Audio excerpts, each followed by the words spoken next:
ಅವರು ಆಯ್ಕೆ ಮಾಡಿಕೊಂಡಂಥ ಚಿತ್ರಗಳು ಅಂತ ಕರಬೇಕು ಅಥವಾ ಚಿತ್ರಗಳೇ ಅವರನ್ನು ಆಯ್ಕೆ ಮಾಡಿಕೊಂಡಂಥ ರೀತಿ ಹೇಳಬೇಕೋ ಗೊತ್ತಿಲ್ಲ. ಒಂದೊಂದು ಚಿತ್ರಗಳು ಮುತ್ತುಗಳಿದ್ದಂಗೆ. ಒಂದೊಂದು ಚಿತ್ರಗಳು ಕೂಡ ಅದ್ಭುತವಾಗಿದೆ.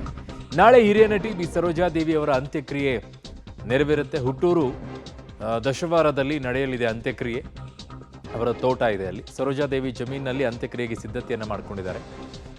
ತಾಯಿಯ ಸಮಾಧಿ ಕೂಡ ಅಲ್ಲೇ ಇದೆ. ದಶವಾರ ಗ್ರಾಮಕ್ಕೆ ರಾಮನಗರ ಎಸ್ಪಿ ಶ್ರೀನಿವಾಸ್ ಕೂಡ ಭೇಟಿಯನ್ನು ಕೊಟ್ಟಿದ್ದಾರೆ. ಚಿತ್ರರಂಗದ ಗಣ್ಯರು, ರಾಜಕೀಯ ನಾಯಕರು ಭಾಗಿಯಾಗೋ ಹಿನ್ನೆಲೆಯಲ್ಲಿ ಪಾರ್ಕಿಂಗ್ ವ್ಯವಸ್ಥೆ, ಅಂತಿಮ ದರ್ಶನಕ್ಕೆ ವ್ಯವಸ್ಥೆಯನ್ನು ಕಲ್ಪಿಸುವಂಥ ನಿಟ್ಟಿನಲ್ಲಿ ಹೋಗಿ ಅಲ್ಲಿರುವಂತಹ SP, Ramanagara SP, Channapatna DySP Giri ಅವರ ನೇತೃತ್ವದಲ್ಲಿ ಪೊಲೀಸ್ ಬಂದೋಬಸ್ತ್ಗೆ ಎಲ್ಲ ಸಕಲ ರೀತಿಯಲ್ಲಿ ಸಿದ್ಧತೆಗಳನ್ನು ಮಾಡ್ಕೊಳ್ಳೋಕ್ಕೆ, ತಯಾರಿಯನ್ನು ಮಾಡ್ಕೊಳ್ಳೋಕ್ಕೆ ಹೋಗಿ ಸ್ಥಳಕ್ಕೆ ಭೇಟಿಯನ್ನು ಕೊಟ್ಟು ಮಾಡಿಕೊಂಡಿದ್ದಾರೆ. ಮುಖ್ಯವಾಗಿ ಪೊಲೀಸರ ಜವಾಬ್ದಾರಿ ಅತಿ ಮುಖ್ಯವಾಗಿರುತ್ತೆ. ಆಮೇಲೆ ನಾಳೆ ಅಲ್ಲಿ ಇನ್ನೊಂದು ಕಾರ್ಯಕ್ರಮ ಕೂಡ ಇದೆ. ಹಾಗಾಗಿ ಆ ನಿಟ್ಟಿನಲ್ಲಿ ಎರಡೂ ರೀತಿಯಲ್ಲಿ ವ್ಯವಸ್ಥೆಯನ್ನು ಮಾಡ್ಕೊಳ್ತೀವಿ ಅಂತ ಹೇಳಿದ್ದಾರೆ. ನೋಡೋಣ ಅದು ಯಾವ ರೀತಿ ನಡೆಯುತ್ತೆ ಏನು ಅಂತ ಹೇಳಿ.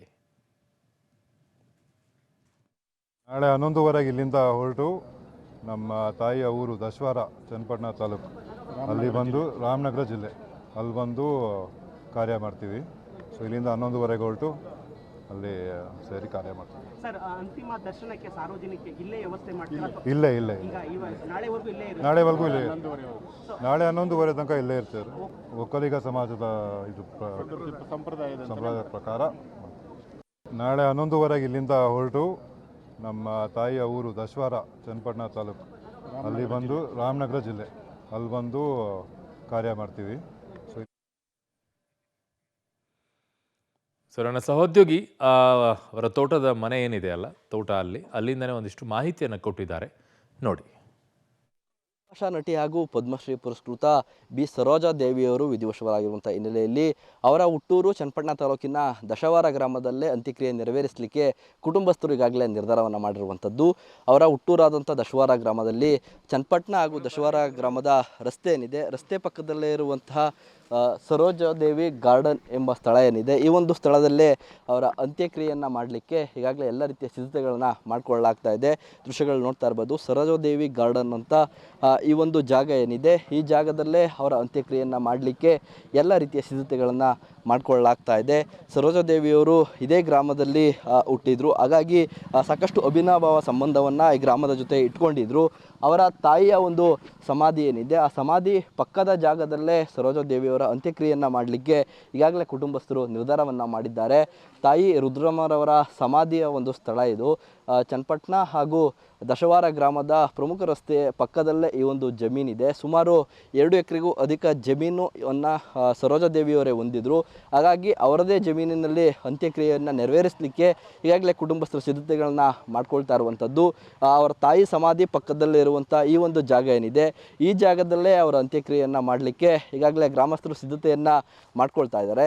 ಅಂದರೆ ನಾಳೆ ಮಧ್ಯಾಹ್ನದ ಹೊತ್ತಿಗೆ ಅವರ ಮೃತದೇಹ ಈ ಒಂದು ದಶವಾರ ಗ್ರಾಮಕ್ಕೆ ಆಗಮಿಸುತ್ತೆ ಅಂತ ಕೂಡ ಈಗಾಗಲೇ ಹೇಳಲಾಗ್ತಾ ಇರುವಂಥದ್ದು. ಈಗಾಗಲೇ ಸಾಕಷ್ಟು ಸಿನಿಮಾ ರಂಗದ ಹಿರಿಯರು ಕೂಡ ಅವರ ಅಂತಿಮ ದರ್ಶನವನ್ನು ಪಡಿತಾ ಇದ್ದಾರೆ. ಬೆಂಗಳೂರಿನ ನಿವಾಸದಲ್ಲೇ ಅವರ ಅಂತಿಮ ದರ್ಶನವನ್ನು ಪಡೆದ ಬಳಿಕ ದಶವಾರ ಗ್ರಾಮಕ್ಕೆ ಮಧ್ಯಾಹ್ನದ ಹೊತ್ತಿಗೆ ಅವರ ಮೃತದೇಹವನ್ನು ತರಲಾಗುತ್ತೆ. ಇಲ್ಲಿ ಇರುವಂಥ ಅವರ ಮನೆ ಏನಿದೆ, ಮನೆ ಬಳಿಯೂ ಕೂಡ ಗ್ರಾಮಸ್ಥರು ಅಂತಿಮ ದರ್ಶನ ಪಡೆದುಕೊಳ್ಳಲಿಕ್ಕೆ ಅವಕಾಶವನ್ನು ಕಲ್ಪಿಸಲಾಗುತ್ತೆ.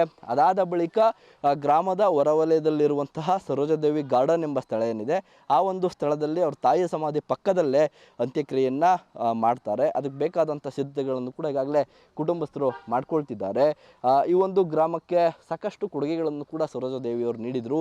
ಗ್ರಾಮಕ್ಕೆ ಸುಮಾರು 3 ಶಾಲಾ ಕೊಠಡಿಗಳನ್ನು ಅವರು ನಿರ್ಮಾಣ ಮಾಡಿಕೊಟ್ಟಿದ್ರು. ಈ ಗ್ರಾಮಕ್ಕೆ ವಿದ್ಯುತ್ತನ್ನು ತರುವಲ್ಲೂ ಕೂಡ ಅವರು ಪ್ರಮುಖ ಪಾತ್ರವನ್ನು ವಹಿಸಿದರು. ಜೊತೆಗೆ ಹೈಸ್ಕೂಲ್ ಈ ಒಂದು ಗ್ರಾಮಕ್ಕೆ ಬೇಕಾಗಿತ್ತು. ಅದನ್ನು ಸ್ಥಳೀಯ ರಾಜಕಾರಣಿಗಳ ಗಮನಕ್ಕೆ ತಂದು ಅದನ್ನು ಸ್ಯಾಂಕ್ಷನ್ ಮಾಡಿಸ್ಕೊಡಲು ಕೂಡ ಪ್ರಮುಖ ಪಾತ್ರವನ್ನು ವಹಿಸಿದರು. ಹಾಗಾಗಿ ಈ ಗ್ರಾಮದಲ್ಲೇ ಅವರ ಅಂತಿಮ ಸಂಸ್ಕಾರ ಆಗಬೇಕು ಅನ್ನೋದು ಕೂಡ ಗ್ರಾಮಸ್ಥರ ಮನವಿಯಾಗಿತ್ತು. ಇದೀಗ ಕುಟುಂಬಸ್ಥರು ಕೂಡ ಇಲ್ಲೇ ಅವರ ಅಂತ್ಯ ಸಂಸ್ಕಾರ ಮಾಡಲಿಕ್ಕೆ ನಿರ್ಧಾರ ಮಾಡಿರುವಂಥ ಹಿನ್ನೆಲೆಯಲ್ಲಿ ಎಲ್ಲ ರೀತಿಯ ಸಿದ್ಧತೆಗಳನ್ನು ಮಾಡಿಕೊಳ್ಳಲಾಗ್ತಾ ಇರುವಂಥದ್ದು. ಕ್ಯಾಮ್ರಾ ಪರ್ಸನ್ ಶಶಿ ಜೊತೆ ವಿನಯ್ ಬಸಪ್ಪ, ಪಬ್ಲಿಕ್ ಟಿವಿ, ರಾಮನಗರ.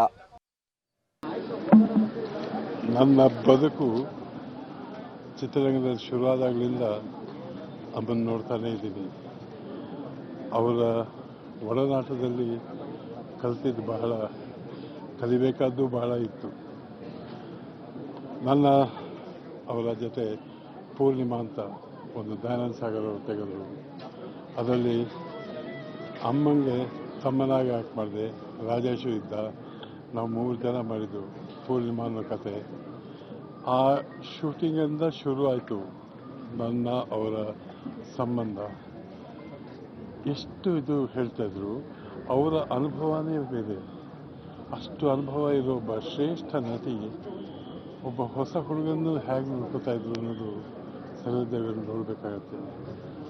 ಅಲ್ಲಿಂದ ಕೃಷ್ಣ ರುಕ್ಮಿಣಿ ಸತ್ಯಭಾಮ, ರುಕ್ಮಿಣಿ ಪಾರ್ಟು, ರಾಜನ ಕೃಷ್ಣ, ನಾನು ನಾರದ.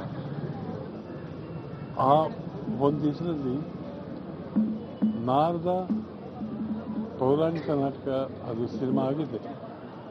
ಪೌರಾಣಿಕವಾಗಿ ಡೈಲಾಗ್ ಹೇಳಬೇಕಾ ಇಲ್ಲ ಯಾವ ಥರ ಹೇಳಬೇಕು ಅಂದಾಗ, ನೀವು ಮಾತಾಡೋ ಥರ ಮಾತಾಡು, ಅದೇ ಚೆನ್ನಾಗಿರೋದು. ನಾರದ ಯಾವತ್ತೂ ಭಾಳ ಇದಾಗಿ ಮಾತಾಡೋಕ್ಕೆ ಹೋಗಬಾರ್ದು ಅಂತ ಕೆಲವು ಕಡೆ ಎಲ್ಲ ಸರಿ ಮಾಡೋದು.